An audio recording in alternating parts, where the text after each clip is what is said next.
gathered here under the guidance of Sir to celebrate World Awareness on Drug Abuse. The theme is, for this year 2024, the evidence is clear, we stand for prevention.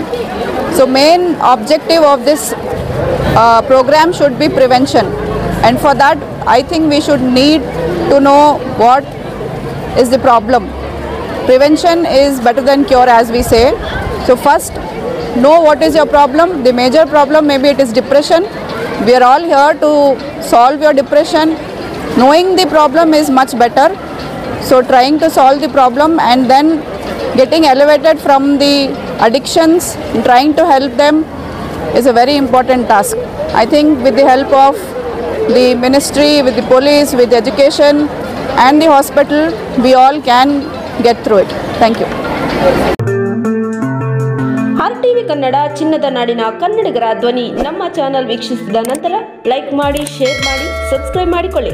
Raichur ಜಿಲ್ಲೆಯ ಪ್ರತಿನಿಧಿ ಶ್ರೀನಿವಾಸ್ ಮಧುಶ್ರೀ, ಹಟ್ಟಿ ಚಿನ್ನದ ಗಣಿ. ಧನ್ಯವಾದಗಳು.